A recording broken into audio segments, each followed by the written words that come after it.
मनोज भाऊ नमस्कार। कालचा आपला इंटरव्ह्यू पाहिला, आपण मला भाऊ आणि दादा म्हणालात, त्याबद्दल प्रथमतः तुमचं धन्यवाद। मी म्हटलंच होतं की आपण किती जरी वाईट शिव्या दिला तरी मी तुम्हाला शिव्या देणार नाही, तुमची तक्रार करणार नाही, कारण तुम्ही माझे भाऊ आहात आणि आज तुम्ही मला भाऊ म्हटलं त्यासाठी तुमचं धन्यवाद। खरं तर आपण कालपासून अंतरवाली सराटीमध्ये उपोषणाला बसलाय। उपोषणाचा मुद्दा अतिशय चांगला आहे, मराठा आरक्षण। आम्ही त्याबरोबर तुमच्याबरोबर आहोत, पण मला वाटतं भाऊ की कुठेतरी आपला उपोषणाचा मुद्दा भरकटतोय। सरकारने ज्या योजना आणल्या, मग त्यामध्ये लाडकी बहीण असेल, मुख्यमंत्री लाडकी बहीण योजना असेल, मुख्यमंत्री लाडका भाऊ योजना असेल, आपण त्यावर थोडीशी टीका केली। मला वाटतं की सरकारी योजना सरकारी राजकारणामध्ये आपण पडू नये ही आपली पहिल्यापासून इच्छा होती, परंतु आपण टीका केली म्हणून आपल्याला मी टीका करत नाही, छोटंसं लहान भाऊ म्हणून एक मार्गदर्शन करतो। आपल्याला योग्य वाटलं तर आपण ते सहज अंगरित्या करून घ्यावं ही माझी विनंती आहे। भाऊ आपण म्हणालात की योजना चुकीची आहे। मला वाटतं की जवळजवळ 3 कोटी माझ्या महिला भगिनी मातांना या योजनेचा लाभ मिळणार आहे, ज्यांच्या घरी 1,500 हजार करून 3,000 रुपये एका घरामध्ये जाणार आहे।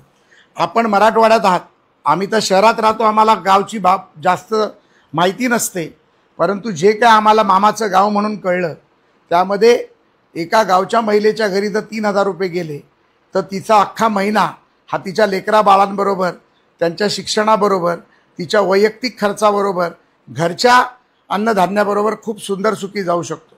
लाडका भाऊ योजनेमध्ये देखील मनोज भाऊ 10वी झालेली पोरं मराठवाड्यात, विदर्भात, उत्तर महाराष्ट्रात प्रचंड प्रमाणावर आहेत।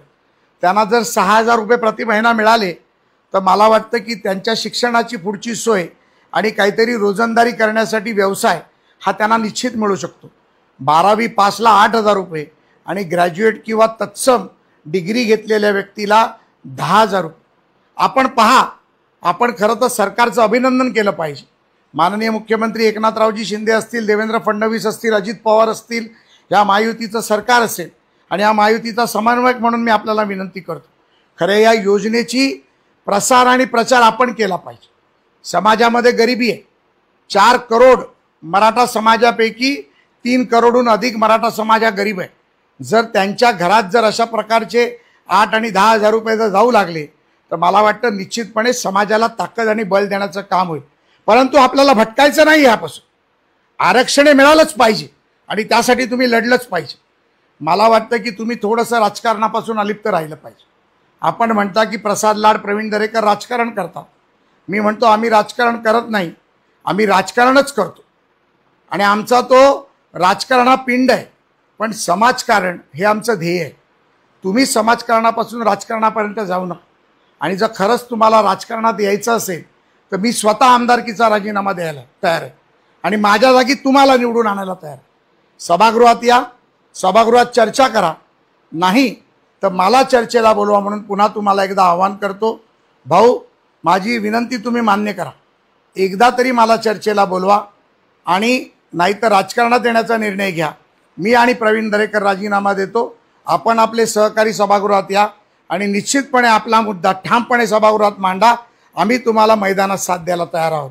जय हिंद, जय महाराष्ट्र।